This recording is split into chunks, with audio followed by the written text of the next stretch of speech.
Quelques jours après la sortie de PES, c'est au tour de FIFA de faire son entrée dans la danse avec son édition 2018. Une année s'est écoulée depuis le passage au moteur Frostbite et l'arrivée du mode aventure. Deux des atouts majeurs d'un épisode qui n'entend pas révolutionner la formule, mais bien en offrir une version affinée et plus maîtrisée que son prédécesseur. Pour un résultat convaincant ? Réponse d'ici un peu moins de 4 minutes. Deux modes de jeu ont cette année les faveurs d'EA en termes de nouveautés. Le mode carrière accueille tout d'abord deux nouvelles interfaces respectivement dédiées au transfert et à la consultation des données de votre effectif. Il est désormais bien plus simple et rapide d'accéder aux informations souhaitées en un coup d'œil, tandis que les transferts gagnent aussi en intérêt et en immersion grâce à l'ajout de cutscenes interactifs sur les négociations. Malgré quelques oublis comme les options d'achat sur prêt, on apprécie donc les nombreux ajouts de primes et la plus grande souplesse générale de l'ensemble du système de transfert. Le mode aventure nous replace quant à lui dans la peau d'Alex Hunter, que vous aurez cette fois la possibilité de voir évoluer à l'étranger.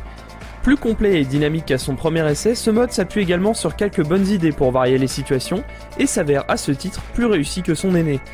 En revanche, il pêche encore par son écriture convenue et rarement inspirée, ainsi que par son choix d'inclure en permanence des objectifs. L'idée est bonne sur le papier, mais à vouloir trop en rajouter, le mode perd un peu de sa spontanéité. Du côté de FIFA Ultimate Team, on notera surtout l'arrivée des clashs d'équipes, un mode reposant sur l'affrontement d'équipes créé par les joueurs en ligne et matérialisé par un classement. Rien de bien original donc, mais le mode a déjà de quoi vous occuper sur la durée, et dispose en plus de légendes de renom pour gonfler le tout, avec Ronaldo, Henry ou encore Ronaldinho. Comme chaque année, le gros morceau n'est autre que le gameplay, partie centrale de toutes les simulations sportives. On notera dans un premier temps la plus grande efficacité du jeu de corps et de protection de balle des joueurs. Il est ainsi plus fréquent de parvenir à récupérer le ballon ou mieux le protéger des assauts de son adversaire via l'emploi de la gâchette gauche, couplé à un bon timing dans le placement, ce qui devrait plaire aux amateurs de jeux défensifs. Même des petits gabarits comme Iniesta ou Verratti par exemple seront avantagés grâce à leur agilité, qui leur permettra dans le pire des cas de récupérer plus facilement des fautes face à des joueurs costauds.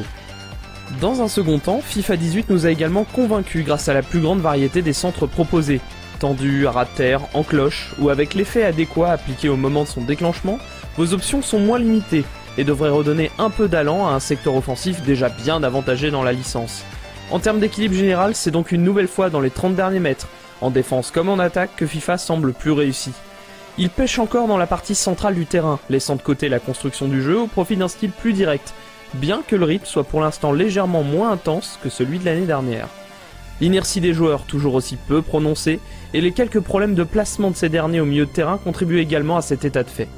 On apprécie toutefois la présence des styles d'équipe apportant quelques changements d'IA bienvenus pour les amateurs de jeux en solo, qui auront fort à faire contre les équipes amatrices de gros pressing et devront se méfier également des adeptes du contre en cas de domination intense. Quelques ajouts mineurs sont également à saluer, comme le nouveau système de changement rapide qui permet d'éviter de passer par le menu pause en match.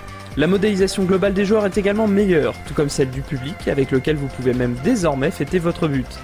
Enfin, l'ambiance a été un poil travaillée avec quelques choix de filtres visuels, bannières et autres décorations de stade qui permettent de bien distinguer un match déroulant en Amérique du Sud par rapport à une rencontre ayant lieu au hasard au Parc des Princes ou à l'Allianz Arena de Munich.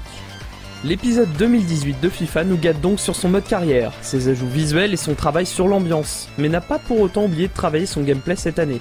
Si nous accordons sans peine un bon point au nouveau centre et au jeu de corps plus convaincant que d'habitude, nous pourrons toutefois regretter le manque de soins accordé au cœur du jeu, à savoir la construction de vos actions au milieu du terrain. Un point sur lequel FIFA devra progresser à l'avenir s'il veut dépasser la note que nous lui avons accordée, à savoir 16/20.